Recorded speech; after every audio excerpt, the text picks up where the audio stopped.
अब संदीप पांडे के पास चलते हैं। संदीप, आपने सुना कि संदीप बोल क्या कह रहे थे? वो ये बोल रहे हैं कि जो सहिष्णुता भारत ने दिखाई अब तक, उस सहिष्णुता को अब एक तरफ रखने का वक्त आ गया है, क्योंकि सिंधु जल समझौता ऐसा समझौता था, चाहे 65 हुआ, 71 हुआ, 99 हुआ, कभी भारत की तरफ से इस पर विचार नहीं किया गया कि इसे रोका जाए।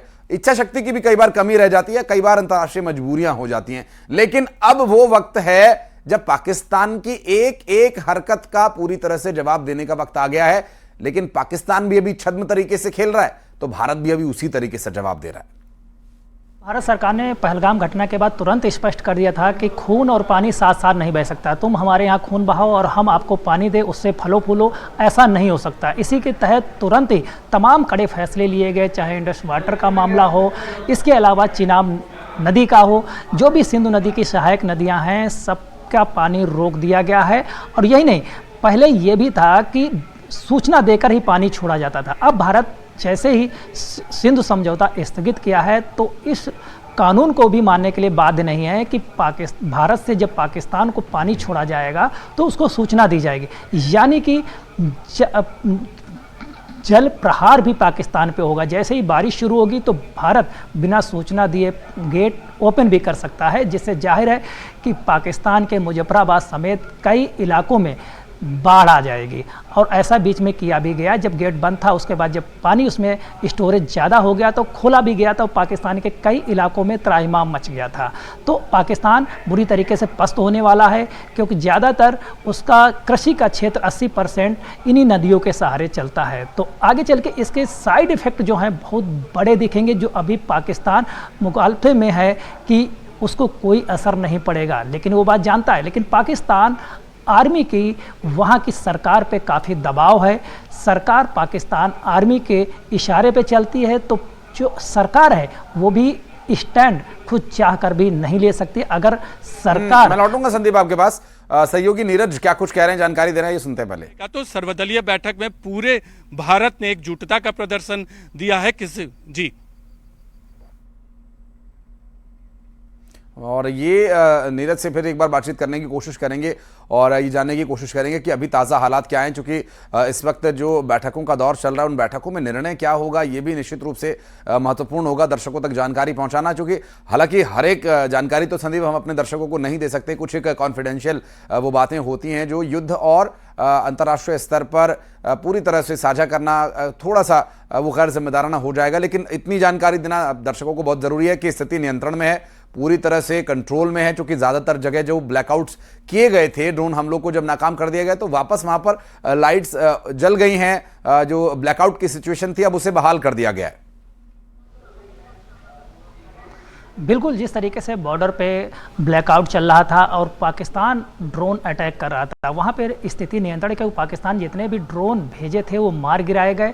अब सोचना पाकिस्तान को है, भारत को नहीं सोचना है, क्योंकि अब भारत उस पर काउंटर अटैक करेगा और भारत ने जो भी टारगेट तय किए होंगे उसको सफलतापूर्वक अंजाम देगा। जैसे कि पिछली बार काउंटर अटैक किया था, भारत के 100% जो टारगेट तय किए गए थे उसका सफलता दर 100% आई थी।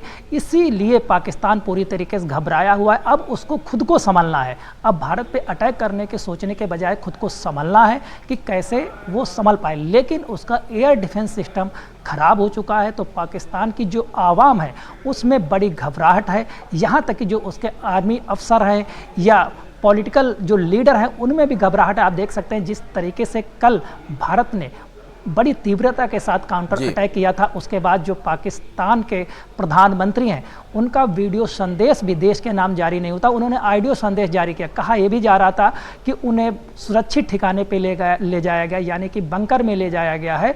उनकी हिमाकत ये भी नहीं थी कि वीडियो संदेश से देश की जनता को बताते कि कंडीशन क्या है। उन्होंने ऑडियो संदेश जारी किया गया था, क्योंकि इस तरीके से घबराए हुए थे। यहाँ तक कि उनके रक्षा मंत्री हैं, जिस तरीके से उनके बयान आ रहे हैं, उनकी इंटरनेशनल स्तर पर फजीहत हुई। उन्होंने बड़े बड़े दावे किए, पाकिस्तान की जनता को भरमाया कि पाकिस्तान की आर्मी मजबूत है, हर तरीके से तैयार है। लेकिन इस तरह के जोक्स चल रहे हैं पाकिस्तान में। संदीप, मुझे भी एक जोक याद आया इस बारे में जब आपने जिक्र किया। अहमद चौधरी नाम के एक जोकर वहां पर होते हैं जो पाकिस्तान की सेना के जोक सुनाते हैं। उन्होंने मीडिया के सामने आकर कुछ जोक सुनाए थे। उन्होंने कहा कि भारत में आतंकवाद पनप रहा है भारत आतंकवाद की फंडिंग कर रहा है और भारत आतंकवादियों को ट्रेनिंग देता है। अब ये किस से आतंकित हैं, किसको आतंकवादी कह रहे हैं, हालांकि ये तो वहां के अहमद चौधरी नाम के जो जोकर हैं वही बताएंगे कि वो किसको आतंकवादी कह रहे हैं। और भारत में लोगों को, सेना को और जो कामगार मजदूर हैं उनको ट्रेनिंग दी जाती है। ये आतंकवाद की जो ट्रेनिंग है वो तो खैर पाकिस्तान के ही कल्चर में है, वहां के ही लोगों में है और वहां के ही सेना के और जो हुक्मरानों के व्यवहार में। भारत के बारे में इस तरह के आरोप लगाकर वो क्या साबित करना चाह रहे हैं? देखिए, पाकिस्तान आतंक की नर्सरी है, ये दुनिया जानती है। तमाम देशों ने सीधे तौर पे इसीलिए भारत का समर्थन किया है और ये भी कहा है कि भारत आतंकवाद को समाप्त करने के लिए प्रतिबद्ध है। इसीलिए पाकिस्तान पूरे अंतर्राष्ट्रीय समुदाय में अलग थलग है। यहाँ तक कि जो टारगेट्स भारत ने तय किए गए थे उसके भी तमाम वहाँ के जो मदरसे संचालित थे उनके छात्रों का वीडियो आया कि यहाँ पे मुजाहिदीन तैयार किए जाते थे, फिदाइन तैयार किए। तो पाकिस्तान के धीरे धीरे जो कारनामे हैं वो इस घटना के बाद और दुनिया के सामने जा रहे हैं।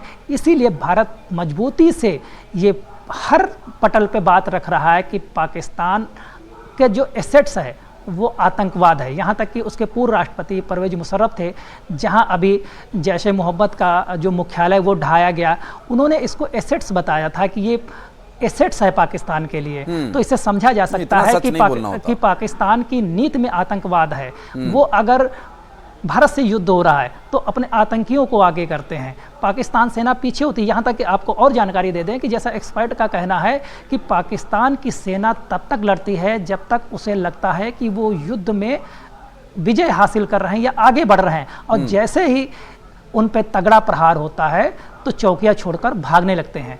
यही हालात कल के काउंटर अटैक में जब भारत की थल सेना ने यहाँ के तोप के गोले बरसाए तो तमाम चौकियाँ छोड़कर पाकिस्तान के सैनिक भाग गए।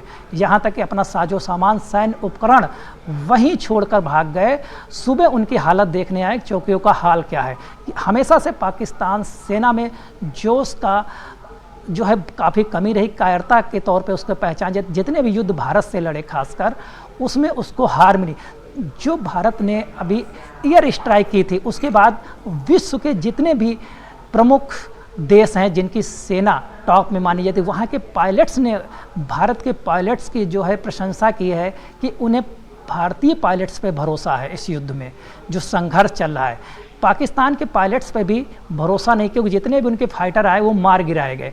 आपके पास अगर उपकरण हैं लेकिन उसके लिए दस्ता नहीं, उनकी ट्रेनिंग अच्छी नहीं। जबकि भारत की सेना लगातार हाई क्वालिटी की ट्रेनिंग लेती है। जो विश्व की ताकतवर सेनाएं उनके साथ उनका युद्धाभ्यास होता है, चाहे वो थल सेना का हो, एयरफोर्स का हो या फिर नेवी का हो, लगातार युद्धाभ्यास करती है। जो भी दुनिया की बेस्ट सेनाएं उनके साथ युद्धाभ्यास। पाकिस्तान के साथ अन्य देश युद्धाभ्यास करने से भी कतराते हैं, उनके साथ अपनी तौहीन समझते हैं कि इस सेना के साथ युद्धाभ्यास करें। यहाँ तक कि अभी श्रीलंका के साथ उसका युद्धाभ्यास होना था, लेकिन भारत के साथ तनाव देखकर श्रीलंका ने युद्धाभ्यास पाकिस्तान की सेना के साथ करने से मना कर दिया। चारों तरफ से पाकिस्तान हर पटल पे मात खाता है, लेकिन इसके बावजूद सुधरने का नाम नहीं ले रहा है। हाँ, हमारे यहाँ कहावत कही जाती है संदीप की 100 जूता खाए तमाशा घुस के देखे। हर मोर्चे पर वो मार खा रहे हैं, पिटाई हो रही है उनकी, लेकिन ये पिटाई उनको समझ में नहीं आ रही है। ऐसे लोगों को हमारे यहाँ ढीठ कहा जाता है, जो बिल्कुल बेशर्म हो चुके हैं, जिनके अस्तित्व में कुछ रह नहीं गया, जिनका खुद का कोई वजूद नहीं है।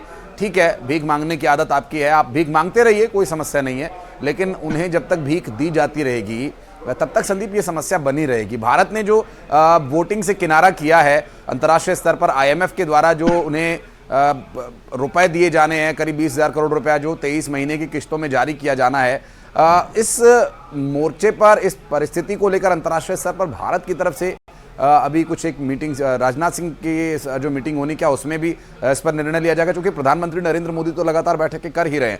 IMF को एक कड़ा संदेश देने की भी आवश्यकता है, या फिर वोटिंग से किनारा कर लेना ही अपने आप में कड़ा संदेश है? संदीप, देखिए, IMF में जितने भी जो भी दुनिया के मेंबर्स थे उनको संदेश चला गया है। राजनीतिक तौर पर भारत ने वोटिंग से इनकार कर दिया, उससे किनारा कर लिया। पूरी दुनिया को ये संदेश चला गया है कि जो पाकिस्तान का IMF सपोर्ट कर रहा है उस पर सवाल खड़ा हो गया है। तो ऐसी दशा में IMF को सोचना पड़ेगा, क्योंकि अभी ऋण सिर्फ मंजूर हुआ, उसने देने पर रजामंदी जताई, अभी ऋण जारी नहीं हुआ, तो फौरी तौर पर अभी पाकिस्तान को कोई राहत मिलने वाली नहीं है।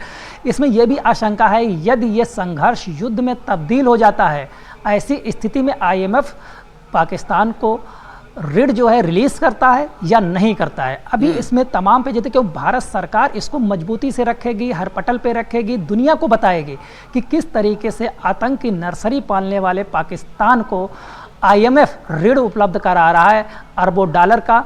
ऐसी स्थिति में अगर इस तरीके से गैर जिम्मेदाराना देश को IMF ऋण उपलब्ध कराएगा तो उसकी अंतर्राष्ट्रीय छवि को भी नुकसान पहुंचेगा। तो उसे भी अपनी स्पष्ट पारदर्शी नीति रखनी होगी कि जो कार्यक्रम जनता के हित में बनाए गए जो IMF के कार्यक्रम हैं उसका भारत ने हवाला दिया है कि आपके इतने कार्यक्रम पाकिस्तान में इम्प्लीमेंट किए गए हैं, आपने इतने का धन मुहैया कराया है, अरबों डॉलर का आपने पाकिस्तान को दिया है, उसका ज़मीन पे असर कितना है, वो प्रभावशाली कितने हुए, पूरी बात आज रखी गई है। लेकिन पाकिस्तान जो ऋण मंजूर कराने में कामयाब हुआ, IMF की क्या मजबूरी थी, इस पर भी दुनिया विचार करेगी क्योंकि IMF पे भी प्रेशर बनना तय है। क्योंकि भारत जिस तरीके से अंतर्राष्ट्रीय स्तर पर बात रख रहा है, चाहे वो संघर्ष की बात रख रहा हो, उसमें यूरोपियन कंट्री हों या जो भी बड़े विकसित देश हों, जो आर्थिक तौर पे सबसे मजबूत देश हैं, सब भारत के पक्ष में है।